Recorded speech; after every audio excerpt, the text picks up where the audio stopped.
Good afternoon. It is 3 p.m. on Thursday, January 22nd, 2026, and this regular meeting of the Sandpoint Urban Forestry Commission is now called to order in council chambers at City Hall, 1123 West Lake Street, Sandpoint, Idaho. For the record, I am Commission Chair Mose Dunkel presiding. Also present are Vice Chair Chase Youngdahl and Commissioners Preston Andrews, Jeff Gregory. Paige is absent at the moment.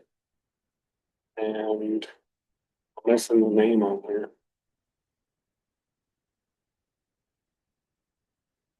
Say Chase. Said Chase.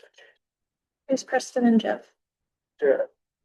Oh, Preston Andrews also, council liaison, Al Schreiber is not in attendance.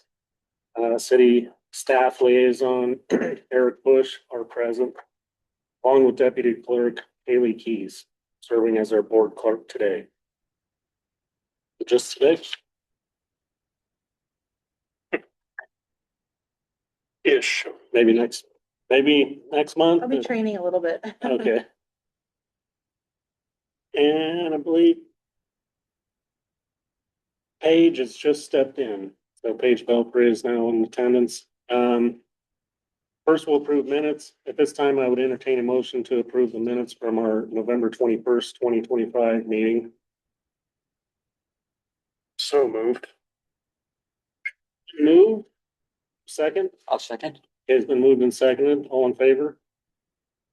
Anyone opposed? Okay, motion passes and the minutes are approved as presented. First up, we have old business. We'll yield the floor to Eric Bush regarding a Cedar Street reconstruction project. So, last time we met in November, we were discussing the maple tree on Cedar Street as it relates to the Cedar Street reconstruction project. City Council considered, not just that item, but various other components of the Cedar Street reconstruction project at their December 17th meeting. And there was all sorts of direction that council provided staff during that meeting. Bear with me, I'm kind of scrolling to that section in their minutes. But the short of it, for as it relates to the Urban Forestry Commission, is council directed staff and the HMH Engineering, who's the consulting engineer on the project, to redesign the section of road in there with a chicane, which is a lateral shift in the roadway, which is shifting the roadway north a little bit further away from the from that maple tree, getting it a little bit outside of a little bit further away, basically. So I don't have a drawing that kind of explains a chicane, but you can think of it as just kind of a lateral shift. There's actually one on First Avenue, just north of Church Street.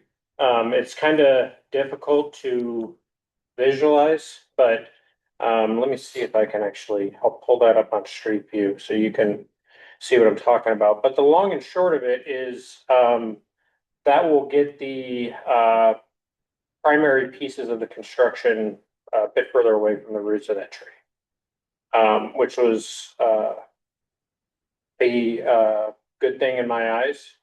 And our design engineers are moving forward with kind of redesign with that in mind and some various other factors in mind. John Gaddis, arborist in town, has volunteered his time to kind of consult on that project as it relates to the tree. So he was at that council meeting and fielded some questions from city council, and he will continue to be kind of volunteering his time as it relates to that tree in the project. So we're lucky to have John helping us out on that. Haley, can you share me Just sent you a link. Thank you. I'll get that up, show you what I mean shortly. But as it relates to that, in November's meeting, we were discussing that tree as a heritage tree, it was, discussed. I think it was tabled at the time, if I recall correctly, to have you guys have the opportunity to go look at that tree in person, do some additional things. So I've got two things that I'm going to pass around in a second. One is just the heritage tree definitions of the 5 categories that this commission voted on. That's just so everyone can kind of have it in front of them and reference those things. The other is I went through each of those categories and just put a handful of bullets associated with them that my intention is to, as these trees are being evaluated, this tree and any other tree as being categorized as a heritage tree, to define objective metrics that we can consider as each of those factors. So I'm gonna go ahead and pass these around and then you can take a look and probably wrap your head around what I mean. And these are just a few ideas I threw out on paper. They can be added, deleted, what have you. But the goal of doing that is to have everyone be able to look at when one of these trees in any context is being considered, to look at them with those characteristics as an example, or those try to define them as objective metrics as an example. So we're looking at it, and it's kind of a standardized process is what I'm trying to get us to. Since this has not been updated as far as city code and the ordinance of how and when and what a heritage tree is defined as in city code, this tree is more or less a case study. How are we going to look at it in the future so we can kind of vet the process a little bit, and then when we get to code updates, then we can build some of that in there. So take a few minutes, grace through that, and then let's have a conversation. This item is not an action item, so I just wanted to have a 20-minute discussion or something about those kind of metrics as they relate to the categories, and see what could be applied to this tree if appropriate. Thanks, sir. Yeah. Commissioners, anything pops up, just start the discussion where you feel, see something. And following our November meeting, I did visit that tree. Given what's categorized out here, it seems like it would kind of stand out to me more as perhaps a specimen tree. It's got, seems like a structurally sound form, that kind of luckily grows around the transmission line. So, I mean, that's form, symmetry, kind of a provision. Yeah, I also visited the tree and it's definitely unique. And in that regard, I think it would certainly fit as a specimen tree. Nice to see it in leaf and all, but it's a unique form. And it does need a little pruning generally, but for the most part, it's nothing major. What's there currently is a lot of that is live tissue. Yeah, I would also agree, if I was gonna choose the category where this tree fits, that specimen is where I would put this tree. It's one of the larger specimens of this species in the city of Sandpoint, and I think that that's pretty important. There's only a handful of each species of certain stature, so I think this one easily stands out in that area. It also does have an exceptional form, not in its perfection of its form, but it's very unique. And so I think it stands out in that way too. So it's got a couple of different things going for it.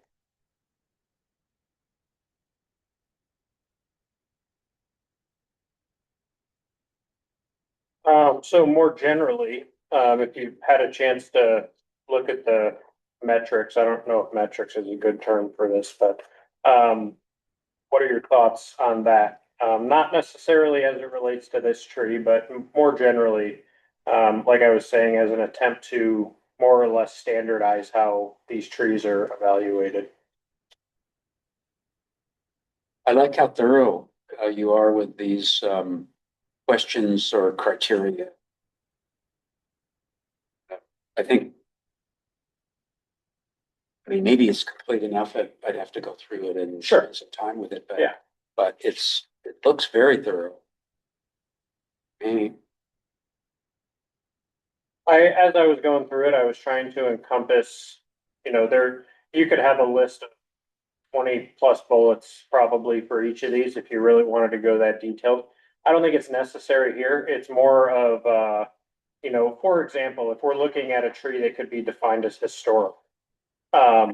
Historical is probably the most,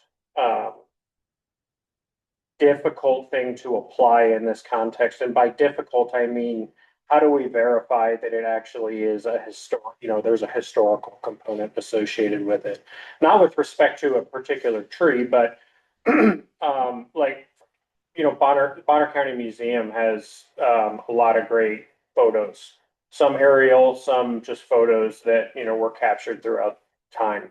If if it's a tree that's being considered in that context, and the museum is able to provide a photo showing that tree in 1920 or something, that's pretty cool.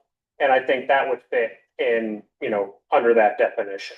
Something, or if it's documented, there's a number of books and various publications that have been written about Sandpoint history over the years. If it's documented in something like that, I think that applies to that factor. A lot of the other four categories are more, um, uh, tree centric. The historical one is it's kind of stands alone in its own, but I tried to be thorough without being overboard on it. I think elements of it fit into the rare category.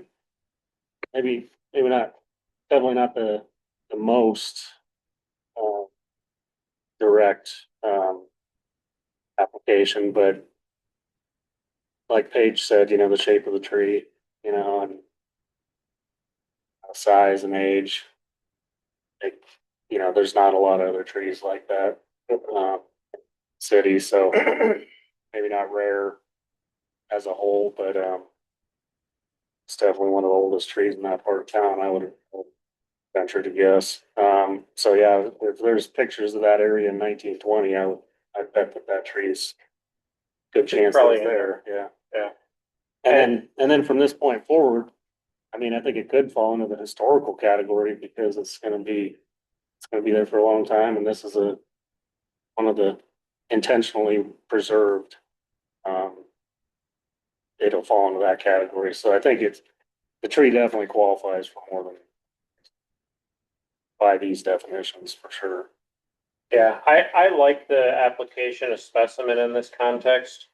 I think specimen, when I think specimen, generally, I think of specimen tree as it relates to, uh, trees in an arboretum, for example, where you have a, more managed tree that is, Morton Arboretum in Chicago, for example, where there's, a lot of trees that are 100+ years old that have been pruned and maintained as such. That's what comes into my head when I think specimen. I think this is a specimen in a different case. And like you said, Mo, the third bullet in rare, does the tree exhibit unusual growth characteristics, form, or genetic traits not commonly seen in the species? I don't know if it's not commonly seen in the species, but it definitely has unusual form. And it, in that context, it does apply there too.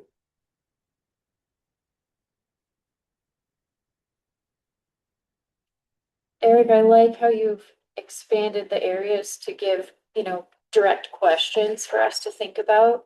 We're trying to think through, each tree we may come upon. My question about it though is we spent so much time wording these very careful, crafting this very careful tree category definitions together. And could, some of this language that you put together maybe be exclusive in some ways that, that the language that we all put together as a group. I just thought I'd throw that out there as, wouldn't want to then exclude other trees that would have fit these heritage tree categories. It's just a question on my mind. I don't think and I didn't intend this to be this overrides the definitions by any means. The definitions are what would ultimately be adopted in the art manual and code. I don't think, and I wouldn't recommend that the metrics be adopted in there. It's more of a tool for us, Okay. say we've got 3 trees in the next 5 months that are being, considered for, the notation as a heritage tree. I want to reference this as Okay. we're doing it. My intent is to have some sort of standardization for how these trees are reviewed.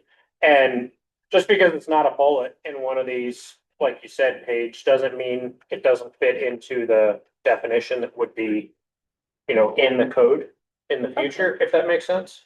Yeah, that's helpful to know that this won't be adopted into the.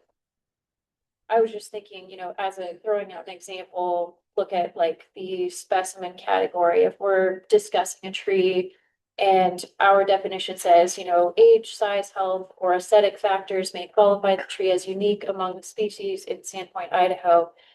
And we have, let's just say we're looking at the tree that we're talking about right now, the silver maple, and it's huge. So, okay, the size qualifies it probably in our conversation.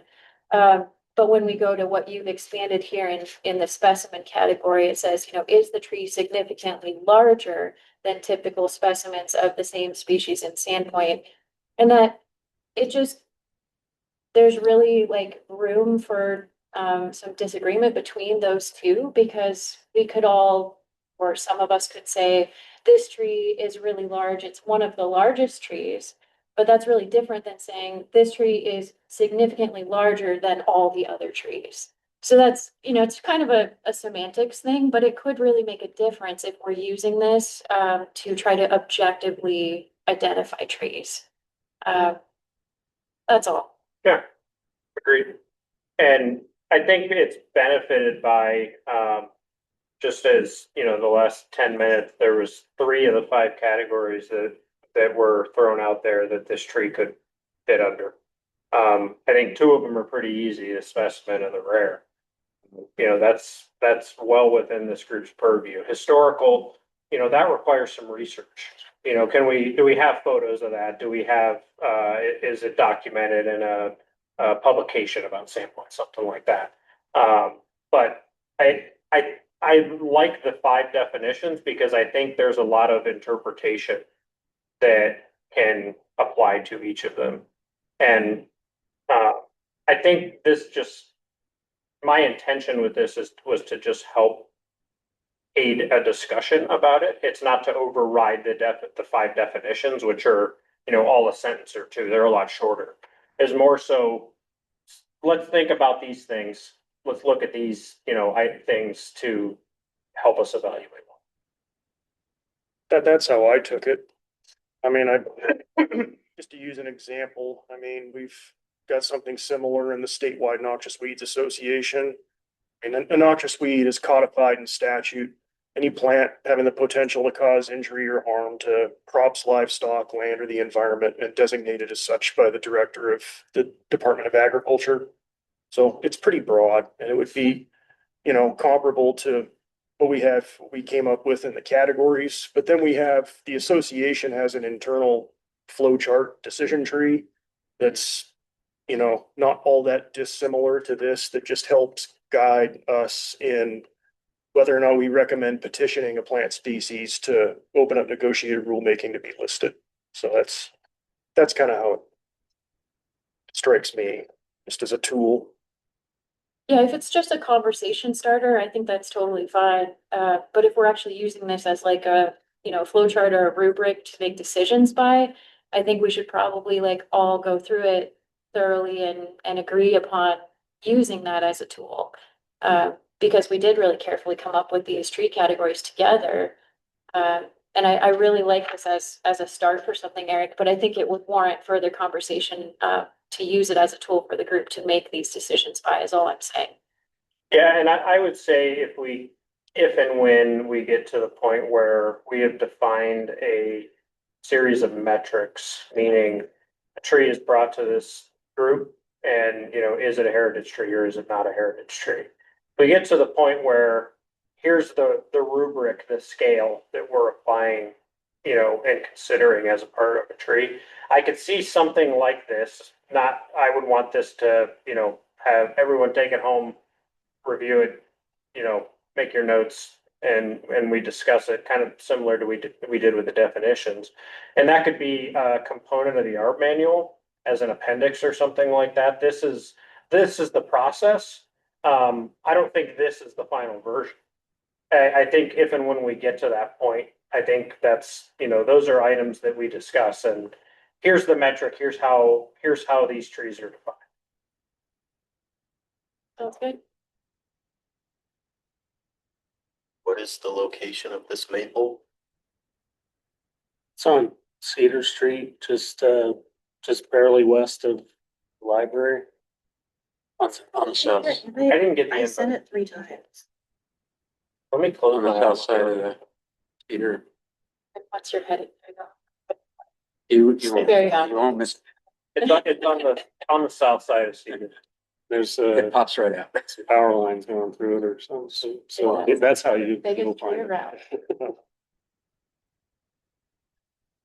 And the tree be designated under multiple categories. Yeah, and like we were saying, it could be specimen and rare. So, And then, I don't see why you'd have to apply just a single one. yeah, that's then when we designate a tree, we haven't had this conversation yet, but are we gonna put a little plaque on the tree? Or start making the new, outstanding trees of Sandpoint brochure to include these trees? That would be my hope is we've talked about the manual in previous meeting or the outstanding trees document in previous meetings. My hope would be that, over time, start with the old one. What of those trees are still there? And should they still be the ones that are in the manual? I would say the ones that are, many of them should be included. And then what are the other 5, 10, 20 trees throughout town that should be added? And I think many of those that are in it currently and many that could be identified would also fit the heritage tree definition, designation. As far as, are they getting a sign, something like that? They could. That requires, funding. We'd have to figure that piece out, but they certainly could. What's the sign look like? What's the standard? All those things are, questions to be determined. It could be fun to put plaques on the trees to garner more support from people in town to show, my goodness, Sandpoint is a town that values their trees. That would really demonstrate that clearly. Would a plaque require the property owner's approval? If it was on private property, yeah. So the majority of those are gonna be city trees. They're gonna be, Outside of the city right away would qualify.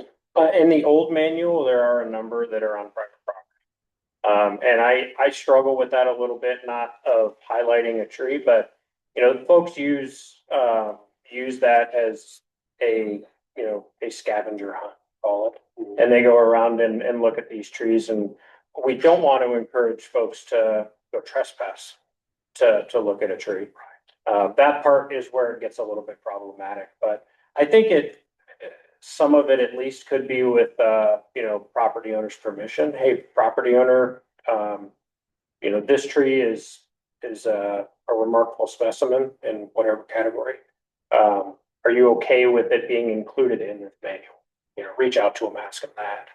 Of course, that could change if the property changes hands or something like that, but that's a different conversation. Is there something that you wanted me to pull up?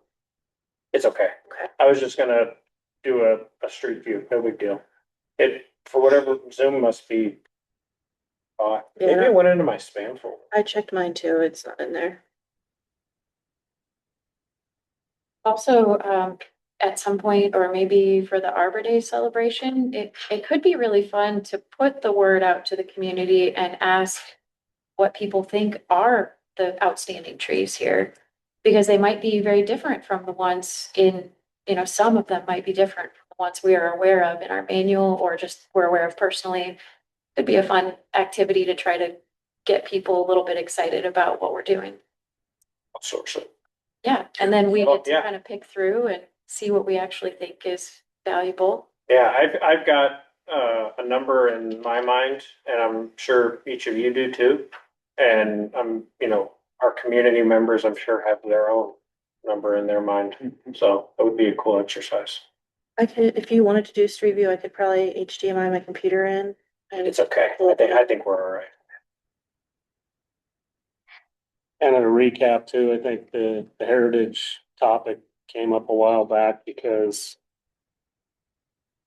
of development and potential for development to override right-of-way trees and it gives an avenue for the city to have a extra layer of protection over some trees that are these type of trees. And otherwise developers may ultimately have the upper hand on right-of-way tree being in the way of, you know, their ability to develop their land, which is right. So, this doesn't really like rule out every tree in the right of way of, being protected or not protected, but it gives an avenue for the, the special, trees, I believe. And so in my mind, the discussion was always that it is pretty much only right of way trees or city owned trees on city property. So like, for instance, there's a project on Church, Church Street right now with the new buildings going up. And so the city engineer, like Brandon, made sure that I don't think any trees were removed that development to happen. And originally the developer had requested that they take one or more of them. So I think the city is on the side of, keeping the trees. But in that case, the developer probably could have, from what I understand, I think they could have, like, they said that's our access to, to get in there. And it is kind of a tight location too. So, Yeah, that one's, I've been working with that developer throughout the process and, the way code is written and don't quote me on this, I'm not a lawyer. As I understand it, it's a state code provision, not a code provision that, can be modified with city code. But a developer cannot be precluded, say a new developer purchases a property, there's 3 right-of-way trees there and their development is, a multi-unit apartment, kind of like the Church Street complex. A developer is within their right to remove those trees if necessary for their development. As far as I understand it, they cannot be told you can't remove. In this case, the developer has been great to work with and wanted to and has maintained those 3 trees. They hired a local arborist to provide them recommendations as to how to maintain them throughout construction. They have engaged them for some trimming as they're under construction, so they're trying. And in a lot of cases, that's as best as we can ask for. And they've been really great to work. They, I talked with them right off the bat and they're like, we don't want to take those trees down. We want to keep them.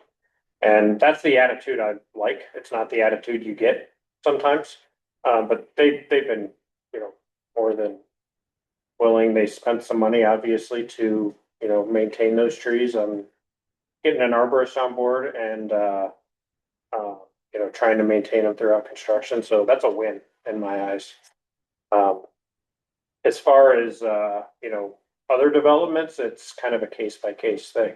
Best we can do and best I can do is talk with them as they're, going through the review process. And, I have not seen in most cases where it's a private property is private property. We can't preclude anything there, but in the context of a right-of-way tree, I think most want to keep if they can. Utilities are an issue a lot of times, getting your water service, your sewer, your stormwater cases. That's where stuff becomes tricky. Sometimes a tree has to be removed to install those things, but in the case of this Church Street development, they made some provisions in their design to try and work. The win, as far as I'm concerned. If I may, I think it's great they kept the trees. However, I've been on that site and looked, and if you look closer and are an arborist, you will see there was a lot of things done to those trees that shouldn't have been done to those trees. So I don't mean to take away from the win. I think it's a learning opportunity for us. The roots were cracked with a machine and then cut with a chainsaw afterwards. And those cracks go pretty far back. I have photographs of the roots this big with cuts across them, but they were first cracked with machine and you can see the cracks. And so when you do that to a root, it actually introduces points for decay and fungi and disease to enter. So those trees will suffer because of the way that that was done. It could have been done in a different way that was better if those cuts had to be made. And the second thing I'll say that could be done better in the future is the canopy of the trees was pruned back on the side facing the development.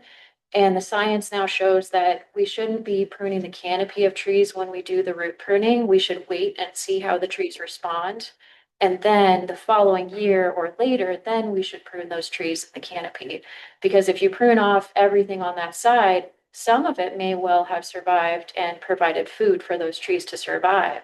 They're already under stress because of what we did underground. Now we've additionally stressed by taking away the photosynthetic capacity of those trees. So just two things I wanted to bring up because yes, it's a win that the trees were retained, but we could have done that in a way that was much, much healthier for the trees. Well, To- the developer if I can- controls that piece. We don't do that. So all we can do is advise and, Those are city-owned trees, correct? And they have to have a permit and the to, component they're working on is on private property. Yeah, but that's the a, cuts go all the way back to the trunk, which is on public property. so The in tree that, trunk is city-owned, correct? but in that location, the zoning allows, it actually mandates that the development be to the property line, which is virtually to the Commercial. to the sidewalk. And I think there was an allowance that was actually buffered a little bit, which is rare. So it's kind of like, I agree. I think that the chance for those trees to have like a healthy future is lower for sure. And I expect to see, signs that, they're gonna struggle.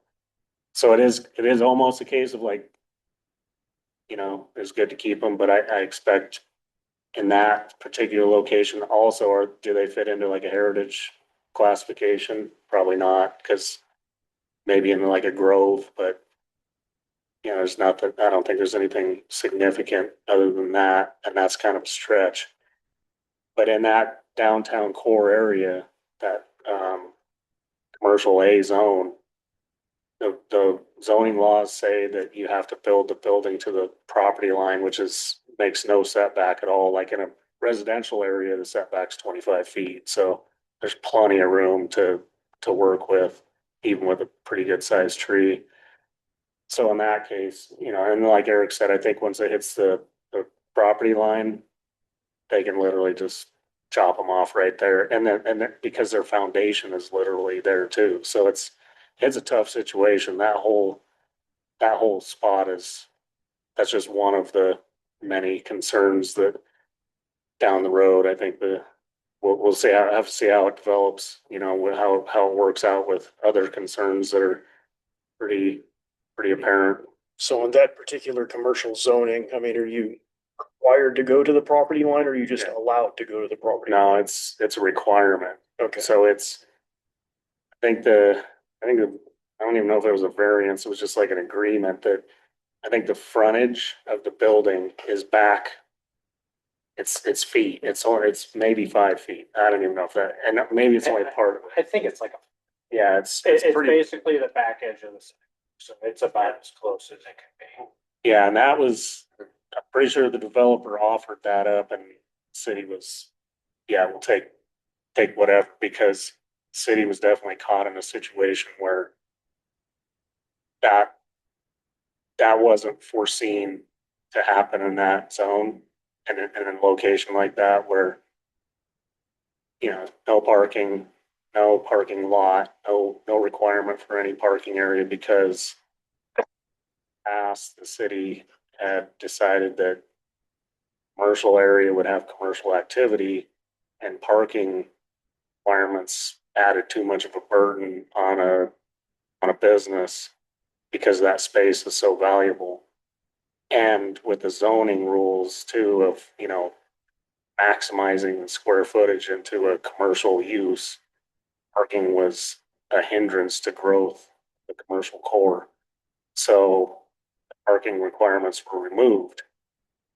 This goes back 10 years ago, I think. So it took that long for her to figure out that residential is also allowed in the commercial zone. And all they have to do is maintain a commercial element to the project, which there's no rules on what size that is or percentage. So it can literally just be like an office space that is not even an office. So it's a tough situation. So whatever comes out of that, however that works down the road, is definitely going to be a education for everybody. Which like I said, the trees are just one of many concerns. The alley access is actually a giant concern. That little commercial area, a lot of those businesses use that alley, and it's, you know, the right of way is pretty small. And a lot of them use the alleyway as their parking areas too, because on street parking is really pretty limited. So I mean, I don't want to lean one way or the other too hard, but I think there'll be more developments as far as what comes out of that. And I think the tree element is like, it's something that we're gonna just have to see, because the building is tall enough too that sunlight is not gonna hit until probably, you know, June. You know, to be right directly overhead. overhead is because it's a 4-story, I believe, which 45 feet tall, right up against it. So the sidewalk is going to be dark or shaded. So it's, yeah, And all of what Moses is describing is the downtown zoning. The zoning's different elsewhere. Everywhere else in town, it's different where you actually have setbacks. The downtown core, you don't. So that's a unique case. yeah. You go over Fifth Avenue, the other side, things change. It's all annexed weird. I mean, this side of Lake Street is multi-purpose, I guess, which is you can use some commercial setbacks, but the other side is a residential zoning. And how's Pine zoned? Pine Street? Pine Street is it's a mixture of commercial A and commercial B, I believe, which I don't know if, There's a lot of large trees on Pine. yeah, yeah. And I think Pine has, to me, my opinion, it would fit into more of these categories of, like, especially the Grove, where there's that canopy of trees, and I think it would be easier to defend that. And I think there's been development on one side of Pine the last several years that, you know, they have like a porch or some sort of facade that comes up pretty much onto the sidewalk, but it's not a building. So that's kind of another option that, you know, you develop to the line, but it doesn't necessarily have to be like living space or commercial, you know, covered space. So that's one way that can help. And I know that planning and zoning is looking at code, especially the commercial zone, and planner wants to do some adjustments to help the downtown core to actually have maybe a little less commercial sprawl, because some of the findings are that, say, for a town of 10,000 or so people, Sandpoint has a rather large commercial area, like probably too much, which was interesting to me. It seems like maybe that's true. I don't know. So, but some of that has come down because of situations like this where because of trying to maintain a commercial area and then also, housing density and stuff like that in the different zones, which, like I said, one side of the street's one way and the other side's different. So it has to make a little more sense than what it does right now. But also, uh, in that commercial zone too, like, well, up until recently, there's, short-term rentals are okay. Year round, as many as you want, you don't have to have a permit. And now I think it's gonna change to where you don't need to have a permit anyway, but, State level. yeah, and that's another. That's a whole other ball Yeah, of wax. but this new development could fit into that too, and there could have been, that could be almost like a hotel. Because the spaces are very small. 40 units per building. I mean, it's hotel size. Yeah. Perspective. But yeah, as far as the trees, I I don't know. I mean, it's just such a small space for them to exist in, and we know how trees are. They can handle a lot in some cases. So I think they will, but yeah, with the city the size of Sandpoint, with the budgets we have and everything, I don't know if it's, those are a few of many trees in the area that have, concerns. So at least with those, we'll be able to see what happens, and then maybe it can help with down the road, with new development further down the road. Will we learn something that'll help to mitigate some of those issues? Be an example. Yeah, because it's like, we went, Eric and, city went to lengths to keep them, and hopefully it works out. And like Eric said too, I think developers, from what I've seen on planning and zoning, developers want trees to stay. Like, they overwhelmingly usually want more to stay than what I feel like is reasonable. They're above that for sure. So I'd be surprised if developers are looking to, remove trees that we feel like should stay. I think the issue comes in when developers do this and then just don't quite do it in an educated way, which is what I was getting at, is they could have waited to prune the canopy. The way it's supposed to be done is an arborist works with the contractor on site. The contractor's up there with their sawzall or whatever, saying like, hey, I need to take this branch out. It's literally in the way of where my building footprint, where my building is gonna go here. And the two work together, and arborist says, okay, make your cut there, that's great. We'll come back and we will clean this up next year and we will make appropriate cuts the way a tree should be pruned. And that way you're not taking extra away from the tree. I mean, a lot was taken from these trees that didn't need to be. And the root thing, it's pretty simple. You just don't go in there with a big bucket and crack all the roots off. You do that a little further out, and then you excavate a little bit more delicately, and then you make appropriate saw cuts. And that's all in the ANSI standards. And the reason I bring this up is because we're gonna be looking at the city code and the tree ordinance. That is the stuff that is law that we can give our advice to city council about. And if we say in there, here's our recommendation, these ANSI standards should be followed, so that just like this project on Church Street, these trees aren't doing well, here's what happened. Next time it doesn't happen, or if it does, the developer and the arborist who did this stuff are actually on the hook for doing it wrong. Because they shouldn't be doing it wrong. I mean, yeah, we're gonna have more developments and we're gonna have them right up to the sidewalk because that's just the way city development is. But let's do it the right way. Let's not do it wrong, you know? Eric, this project we've been referencing, originally, I think weighing in on those trees was gonna come before this commission to provide our input, and council squashed it. What was the basis on that? I can't speak to council's direction. I recall. And by that, I correctly mean legal counsel. Yeah, oh, legal counsel, yeah, legal counsel's opinion was, as I was mentioning a little bit ago, city in this case cannot preclude the removal of a tree in that context. That was the opinion I got from legal at the time, and legal's opinion was, that, comment, direction, et cetera, is also not under the purview of this commission. Even though it's not under the purview, I mean, we're not like P and Z where our recommendations are legally binding. I mean, it's just a recommendation. I mean, a recommendation, you take it or leave it, but Yeah, I was told at the time that it was not appropriate for it to be reviewed. We could revisit that in future ones. I don't know if we're empowered.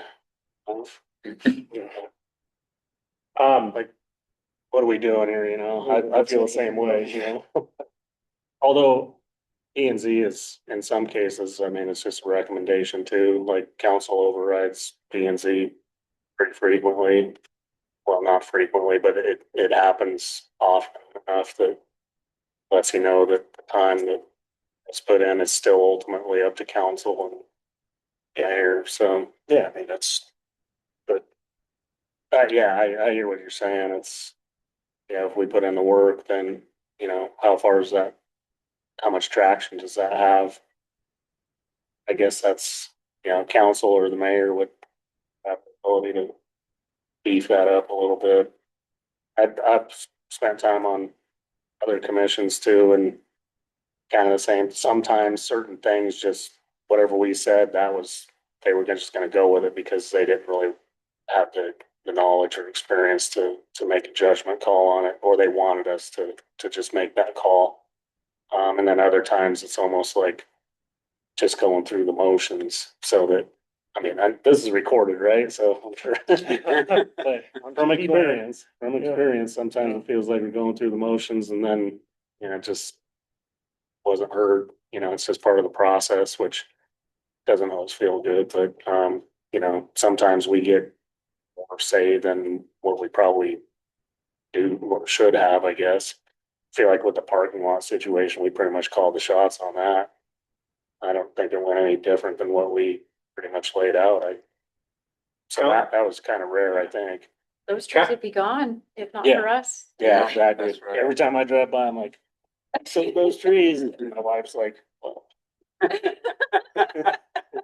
Similar conversation in our car. yeah. It's my I'm even proud of that. It's about 2 hours or so discussing it. But yeah, I hear what you're saying. It's, and I agree. I mean, if we don't say anything like that, then things won't change. So yes, I agree, you know, maybe we should let council know and the mayor know that, you know, if it comes to tree stuff, we want to be the guiding force at least. And that, I think everybody here, that's what we're here for. if the civil council, you know, vetoes it, I mean, I'd like to, you know, hear a more solid, you know, basis as to why. Rather than just, it's inappropriate. Yeah, and so there's, weekly meetings with, leadership and our legal team. That was discussed during one of those meetings. I didn't get anything from our legal counsel in writing about that decision. I just got verbal direction. So what happened in the rest of the conversation, I'm not privy to. But I think it was mentioned from what I had heard during that time frame was that it was somewhat of a way to slow down that idea from developing as fast as it did. And I think legal counsel saw as like, that's probably not gonna be a strong enough argument to like stop it from happening potentially. And so I think that's how they saw it, is like, where would it go? You know, what ultimately were you trying to do? You know, if the developer said, oh, if we can't move those trees, then we're not gonna do it, then maybe it would have been worth pushing. But that ultimately the developer would have came out on top, which would have been kind of, you know, wasted efforts, I guess. During that time, I think the city was somewhat scrambling to, to, you know, cover their butt essentially. But there wasn't much to cover, so. That was a bit of a unique case in, Yeah. development, as Moses was referencing. Many of the developments come to city staff for a, review, you know, kind of a pre-design review, get comment feedback, and then, you know, there's a back and forth process for a number of months, years in some cases, on something more complex. This one was quick. Yeah. These guys, the group that's doing this, has done this similar type development. They're based in Utah. They've done a lot in Utah and Arizona. And, I think this is their, maybe not their first one in northern Idaho, but first one in town anyways. And they're a group that moves quick, and sometimes that is, you know, how the process goes. It's not particularly common in town. You know, the two examples I have where I can think of that are this development and the Amazon facility at the northwest part of town at Woodland and Great Northern. That was also very quick. Kind of unique cases. We gotten a little bit off track on this item here, but I wanted to get us back to ask a question quickly on the metrics. Do you guys want to have the opportunity to review these, and it can be on next meeting's agenda? Comment, feedback, I can pull up the Word doc and week as we're sitting here. We don't need to have that as a long thing. Feel free to email me your comments in advance too, and I can go ahead and build them in. And then we have that as kind of a, you know, here's a bit of a rubric type thing for future ones. Yeah, I think that's a good idea. Okay, Sounds good. I've added it to my draft for next month's or next meeting's agenda anyways. Okay, so our homework is to review this and present questions or changes that we feel necessary in the next meeting. We'll hopefully we try to get through it and be done with it. Yeah, if you have stuff, shoot them to me in advance, and then I can already have them, you know, accounted for. I'll highlight them as, you know, comment from so-and-so, and then I can pull it up, and we could probably get through that pretty quick if we do it that way. Yeah, thanks, Eric. That's much more than what I expected. So I think it makes it, to me, I feel really comfortable. Like I don't see anything jumping out at me right away that's case. So glad it was helpful. It's close. Yeah, I mean, at a glance, it seems, you know, thorough without, you know, being diluted. Mose, I have a question. Mhm. Can we make a motion about something that is not an action item? No, so if it's You so missed. if it's something new, then it would be like it would have to be, it's publicly. It would have to be agendized Yeah. publicly, so Okay. the public was aware of the action that would be taken. But if there's something that you want on the next agenda as an action item, you can just let your liaison know, and he can let us know, and we can take care of it for you. Sure, okay. I was just, because we're talking about this tree and we all seem to be in agreement that it is a, you know, a historic tree, or not a historic tree, a significant tree. I think at our, if I remember correctly, at our November meeting, we were going to vote at the December meeting whether this tree meets the heritage tree criteria. And then we didn't have our December meeting, so really we should be voting at this meeting. That's the only reason I was asking. Because that's what we talked about in November. I wasn't here in November, so that might be the case. So it's not on this agenda, I don't believe. But The minutes. I agree. I think you know, I think this first came up not a year ago, but, here's several months back. So I think feels like we're all in agreement that, you know, it's time to do it. So, It was tabled to the next regularly scheduled meeting. Yeah, so I keep a running draft of agenda items as I come up. If this group wants it on next month's agenda, it's on next month's agenda. so I think technically if it was actually put on the table, we could bring it up. I'll defer to Haley on that. But I might be wrong. But if that would be an official, Do you know when the project is supposed to start? No, it's kind of in redesign right now, so it's not imminently under construction, you know, in March or something like that. So There's- we could have time until the end of February for the Mhm. commission to come back. Mhm. Okay, I can Yeah. absolutely add it to your guys' agenda in February. okay, that'd be good. And then, maybe we'll get some public interest to come and lobby for it too. Maybe we'll get one Take our person to show picture up. next to the tree.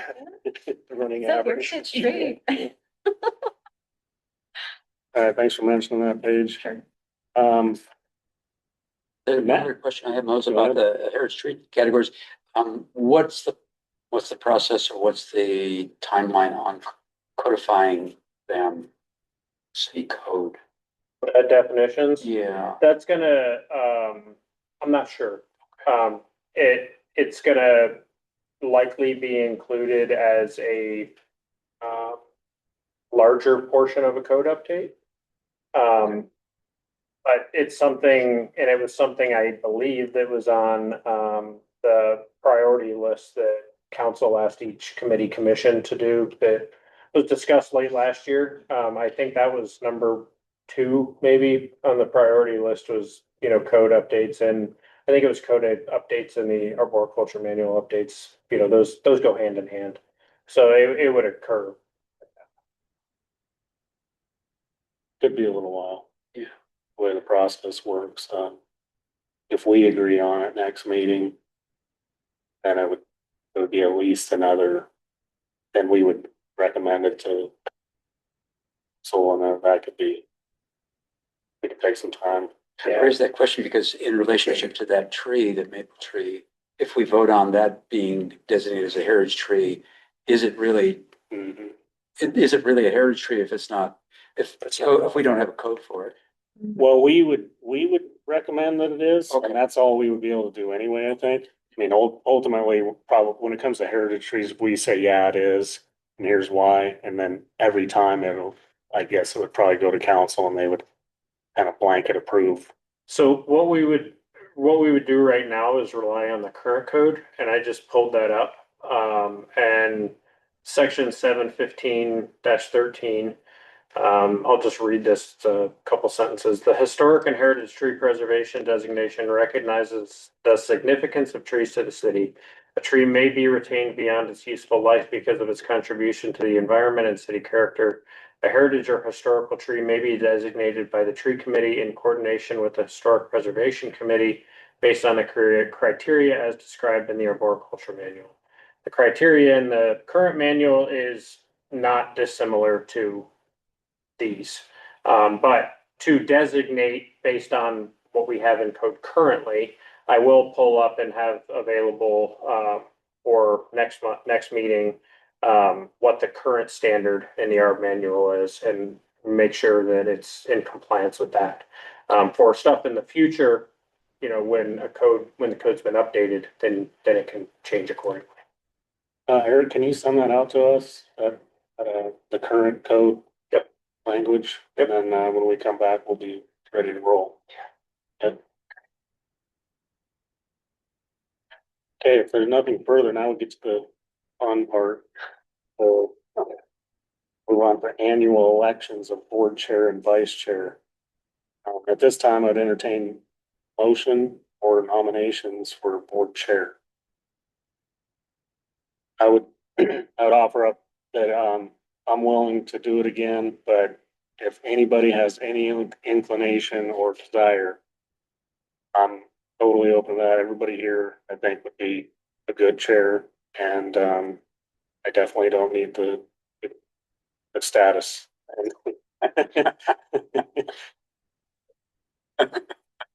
But I've enjoyed my time, even though last meeting I did not attend and I missed out, so definitely missed the time of being here.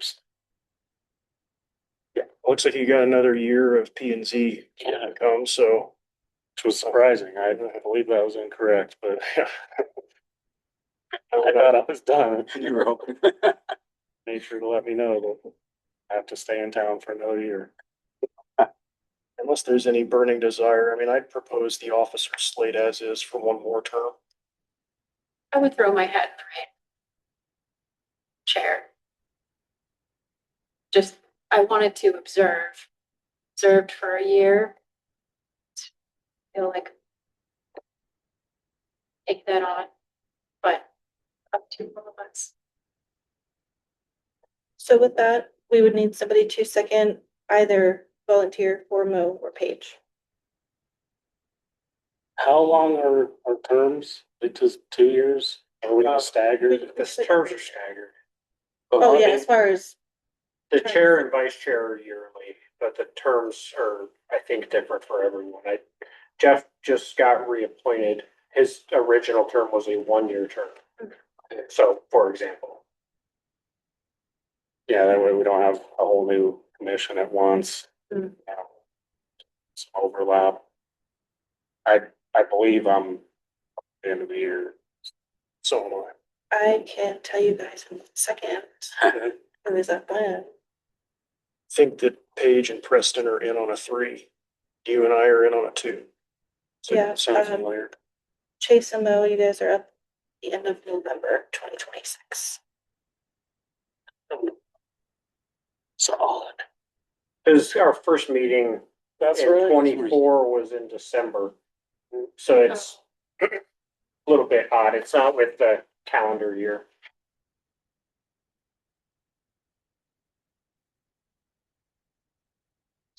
Are we able to like discuss? Yeah. Okay, just my thought is, it should be, someone wants it, it's there, like it sounded like you were maybe hesitating, like willing to, but maybe not. Well, it's well known, I'm planning and zoning chair, and so I mean, I, it's not that I don't want to do this, it's that I think there's room for me to not do it, and I think things will be just fine.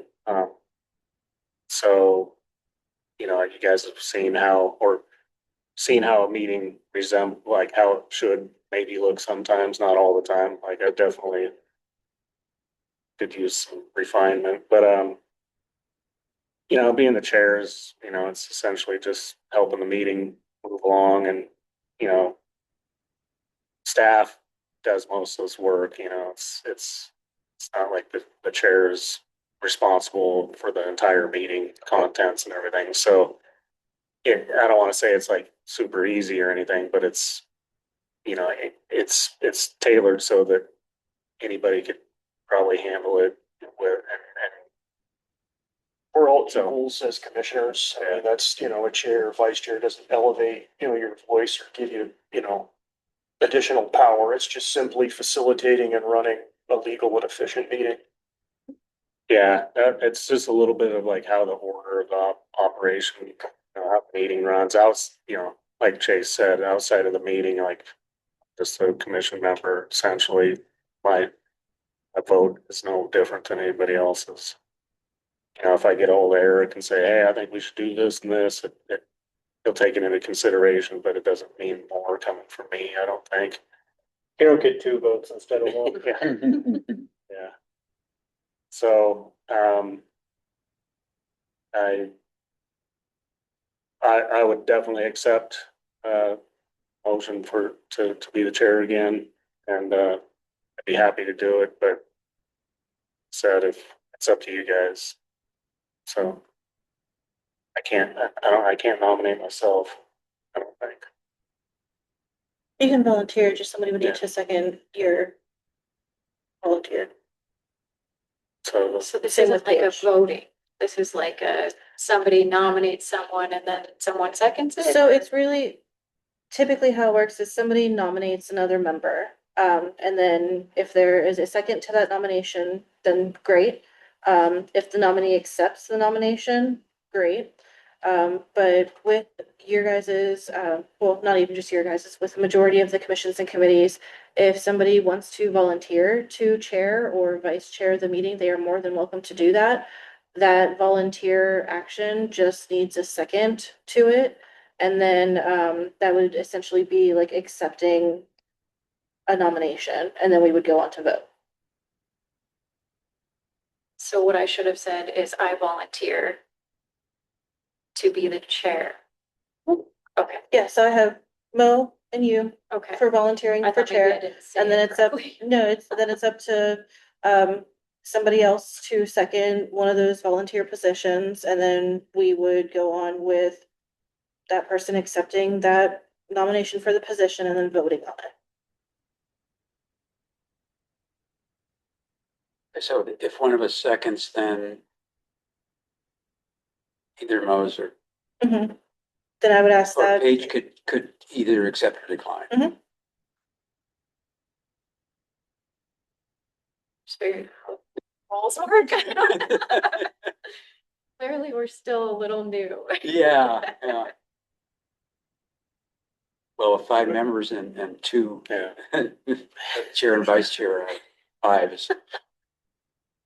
Well, I'd offer this if Paige wanted to be the vice chair, then I would not feel so terrible about missing a meeting or two this season. And you'd get the chance to run the meeting a few times or more, maybe. I travel in the spring, so, and I'm typically fairly busy, so like I said, I'd offer that if that made any concession. I don't know if Chase is set on being vice chair. You've had to run a couple meetings, so how do you feel? Because that's the next. Yeah, I mean, I'm good with it. I mean, I've run government meetings. I mean, I'm comfortable doing that. So, I mean, I'm happy to, serve in either of those roles for another year. I mean, and my term is up and so you'll have a crack at it, before it's over. That's But fine. either way. I just thought I'd throw my hat in now and see what happens. Either way, I'm excited, so. Do you think it would benefit, for you to observe and learn for a little while longer? I think I ran the last meeting in November when Mose was gone and it was fine. I mean, I think I'll be here observing the meetings either way, but it was not a big deal. That one. Whichever meeting we last had, I think both of you were absent. That would have been October. October, sorry, I'm getting my dates wrong, but yes, that was fine. It's, like Mo said, it's mostly prepared by staff. And it's basically just like being a voting member here, except facilitating the time, how the meeting unrolls and staying within, times for topics. That's essentially this.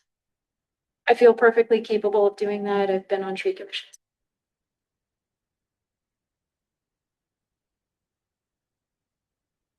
So we'd be looking for a second for either. The heat is on. Actually on this room. We've done our lobbying. Should we give speeches? Think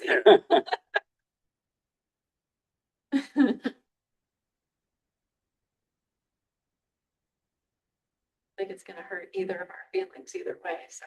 Oh, I don't know. I mean, we still get the same ability to talk as much as we want. I mean, we obviously both talk meetings, so.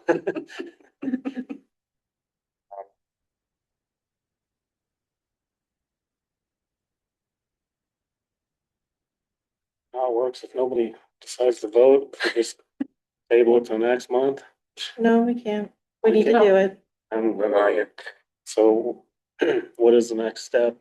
We just need a second for either Mo or for Paige. What if nobody seconds? I think that's the right too. I don't know. I wasn't prepared for all of these situations. Yeah, be like, want to facilitate this group again? We could flip the. Next month, I know who won't be here. By choice.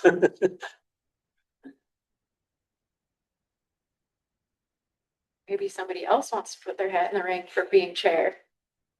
Maybe that's the problem. We need more options. I mean, I can muddy the waters and volunteer for it too. Oh, gosh. So is it just Jeff and I that can second now? That, What's the process after second, the? It's a vote. yeah, Yeah, whoever gets the and second. we can't second for multiples. Can? No, No, we can only second. That's what I thought. just one. So we have Chase, Paige, and Mo all. So if anybody wants to make a second on any one of those volunteers, Second for moves. I'll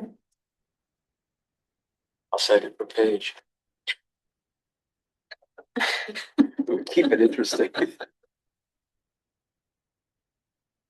Don't we have to either vote, Oh, yeah. vote on it or kill it? Or Yeah, how does approve that- it or kill it? well, Okay, before Have to accept the Chris, nomination. before your second Okay. comes into play, Okay, we need to know if Mo accepts Oh, that's the right. nomination. Yeah, I will accept the nomination. We have a vote. So a roll call. okay. If it makes everybody feel better, we can do a roll call or we can do a blanket call, whichever you prefer. Can you explain the difference? So roll calls, every name gets called and your vote is verbally. Blanket is everybody, it's like we normally see. do with the Yeah. yay or nay. So you're a little more on the spot if you do the roll call. I'd be in favor of a roll call vote since Yes, this fine. has been kind of muddied.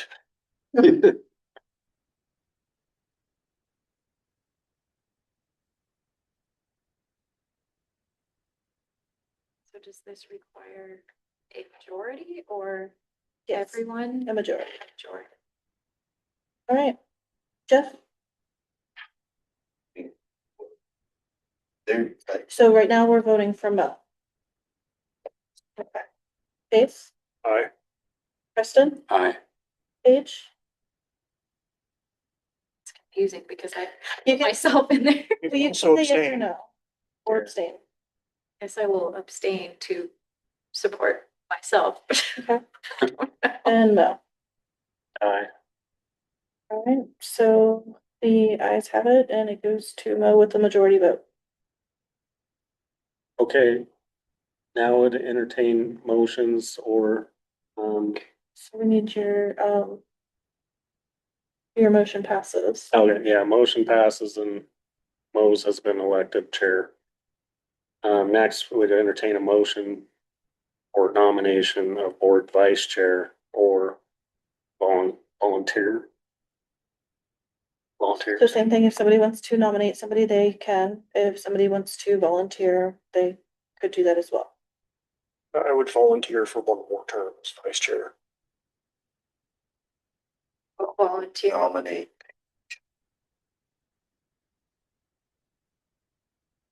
Okay, any second? Read.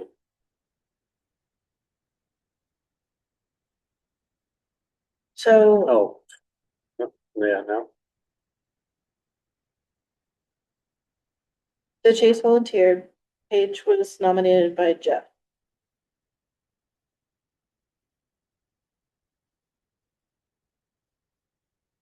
So is there a second for Chase? I second for Chase. You guys are getting my votes in today. Times me, I think.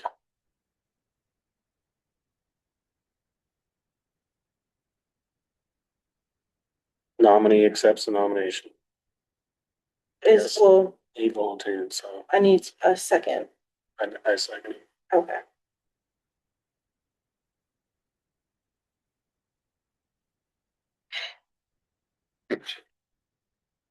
So.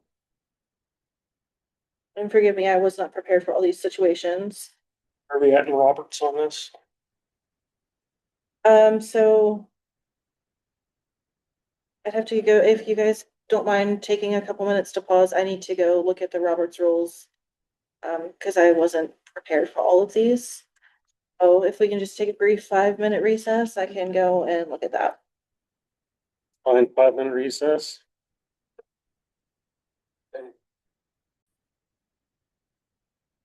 So how to work is we can, both nominees, we can take roll call votes on. Majority votes is who the vice chair is. So Paige, do you accept the nomination from Jeff? I do. Okay. Chase, do you accept the nomination from Mo? Yes.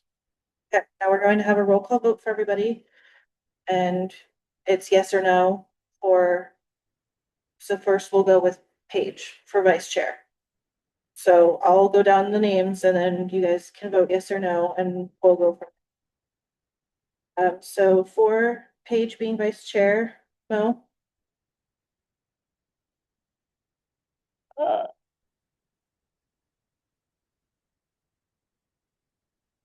No. Paige, Yes. Kristen, Yes. Chase, Abstain. Jeff.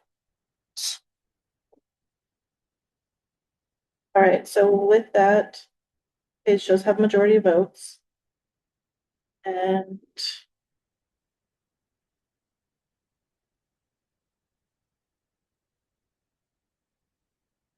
so for Chase, vice chair, we'll vote again.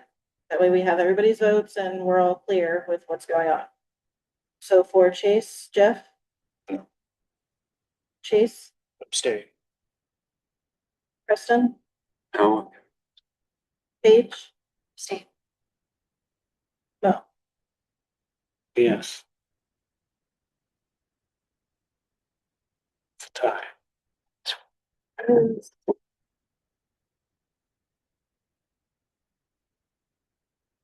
That would come out for Paige winning, I think. That's what it seems like to me because there were abstainings in the second vote for Chase. So with those votes, seems like the motion for Paige to become vice chair.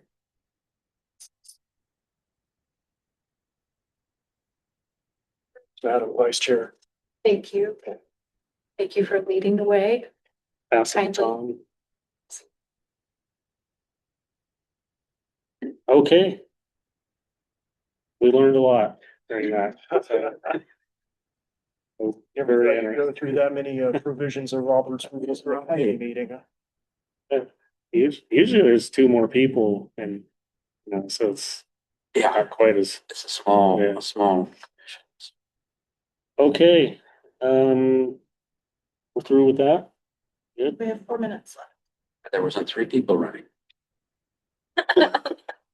Okay, final item on the agenda is the opportunity for general announcements. With the knowledge that we have 4 minutes left and we would like to end on time. The comments from the commission and staff, which I'm gonna say just commission, because I think staff they probably get out of here, so I'm good. okay. Just real quickly, in the parking lot, the spot that I think that we had voted on to plant a western larch, I saw something else there. Yeah, that was,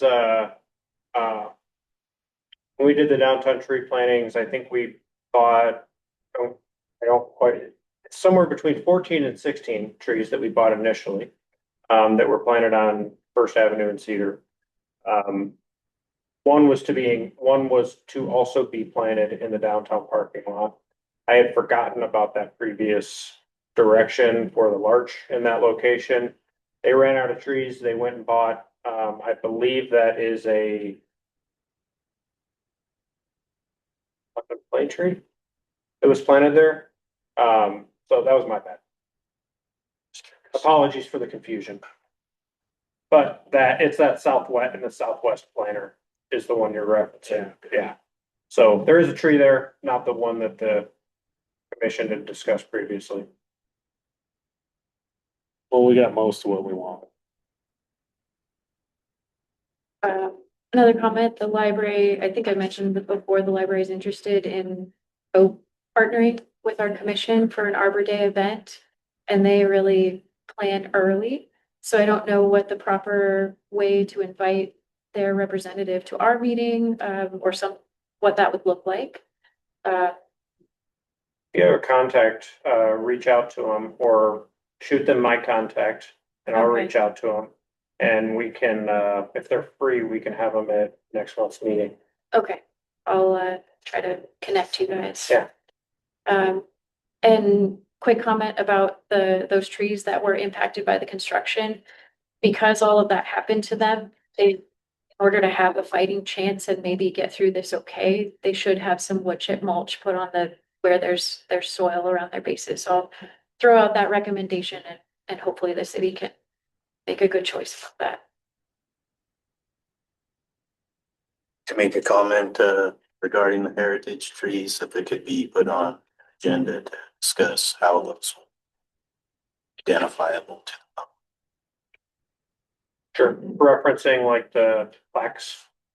Plaques or yeah, if there's. Plaques or the Database. Sure. Yeah, maybe have some ideas we could throw around at the next meeting. That was a good idea. Oh, and one last thing, can I just ask this be included on next month's agenda? We had talked about for our February meeting, having a discussion of the budget for urban forestry. February is already here, so I think, This is already a full agenda of just a handful of things I've written on, so we'll have to prioritize, but if we want to prioritize the budget discussion over the plaques. The other two things I have are, the metrics, review those. The, heritage tree vote that was postponed or tabled from November. And the plaques and the budget discussion. So that's 4 items, that, realistically in an hour and a half, we're probably not going to get to. So you tell me what your priority is and we can. I'd probably prioritize budget over plaques just for now, because I mean, in terms of budgeting for FY 27, I mean, it's a call to budgets is in the spring, so. Yeah, maybe we could include in the heritage vote that some sort of recognizable, feature would be apparent on the tree, or the tree somehow would be identifiable as some sort of standard. Maybe we could just add that in somehow, because I mean, it's exactly what it is.